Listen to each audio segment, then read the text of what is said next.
So I'm Liam Gorton and I'm the test house team leader at Cosworth. So my 2015 experience at Le Mans was a very special one for me. It was amazing to take an engine that we had manufactured into a P1 class and be part of such a large manufacturer that was Nissan. We spent some time with the team at Northampton, which sort of integrated us before we got to the track. And then when we got there, we all felt very as one and one big team. Even though we were an engine manufacturer, they wanted us to be there and they liked our product and we thought it was a very good engine, so we had some confidence that we'd brought them a good product. The one thing that I found special there was that every single member of that team, whether at Cosworth, whether at Nismo, everyone was in it together, and as much as it was a ridiculously hard Le Mans, there was certainly a sense of achievement from everyone in that garage at the end of that weekend. Our engine, it did run faultlessly. We ended up having to do wastegate changes throughout the race, which were hard on us, hard on our hands due to the temperatures and in the situation. This was due to a fail-safe mode of the gearbox, which then took the air away from the wastegate, which then meant the wastegate then burnt out. So it wasn't an inherent fault with the engine, but it was an inherent fault with the strategy, which meant that the engine took the brunt of it. But we managed to fix them, we had spares, and it meant that we could continue the race. So from an engine side, the engine did perform very well, and it also was extremely fast down the Mulsanne straight, which is what we were trying to achieve as a team. Unfortunately, the rest of the car, with having no hybrid, the aero strategy not being quite right, the rear brakes not working, etc., made the car struggle around the track. But from an engine manufacturer's point of view, I feel like we did a very good job, and I feel very proud of what we did at Le Mans. Even before we got to Le Mans, because everyone knows you get tired at Le Mans, a lot of hours have been put in back at Northampton. We had constructed a calibration for every scenario that was at Le Mans. We used the test facility at Northampton to help us with that by using steam generators, by changing the humidity in the cell, by raising the temperature, by lowering the temperature, basically finding every scenario that we thought it generally rains at Le Mans. So we wanted to make sure that we had a calibration or we knew that the engine could still perform in them conditions. So a lot of time was spent whilst testing the engine while doing laps of Le Mans in the dyno cell, was changing the atmospheric conditions, so we knew that we were prepared for everything when we got there. It turned out to be the hottest Le Mans week ever.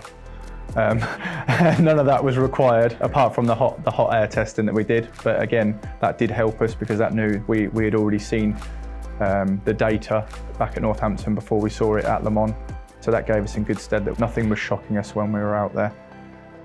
But the build up towards it, like I say, we had 3 cars to build, 3 cars that didn't have engines in. So the test week was getting the cars together, even to the point that the vehicles hadn't been pre-shaken down. So Nismo rented an airfield on the private airfield at Le Mans. Each vehicle, after being built, was then put on a low loader and transported around, which was quite an iconic moment in itself, because I don't think anyone's ever shook their car down on the airfield on the other side, especially a P1 car. But once they'd come back, we felt that the cars were running okay and that we felt good. Tests went okay. Again, inherent car faults, but from an engine side, we felt confident that the engine was performing as we wanted it to, and it seemed to be hitting the numbers around the track that it should. Scrutineering is, if anyone's ever experienced it, to experience it with Cosworth, but also with Nismo, to walk through the main town centre with such a large brand and know that you're representing them with a Cosworth engine, felt very special and made me probably realise how big the race really was. I say, once all that was done, we then went into qualifying. We had our struggles. The whole car itself was underdeveloped and it was starting to show on the track. But again, it wasn't through lack of effort. Everyone was putting in everything they had. I mean, the team worked all together. We worked some very late nights with each other, and you get to learn each other's best and worst at that point. I said, but you also become a very tight team. I say, I enjoyed every moment of it. It was just hard. Race day was another kettle of fish. I've never ever experienced an atmosphere like the grid at Le Mans. Pushing a P1 car onto the grid, knowing that we're powering it, and then seeing it leave with hundreds of thousands of fans cheering was a very iconic moment for me, and probably the closure of all the months' hard work back at Northampton, to know that we're on the grid now. There's not anything more we can do. The engines are bolted in, they're brand new, and what we know about these engines is that they should last. So let's see what we do.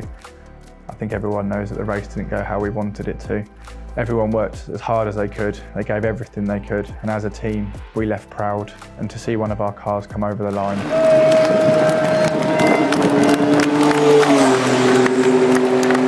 albeit not classified, in our eyes, we finished Le Mans.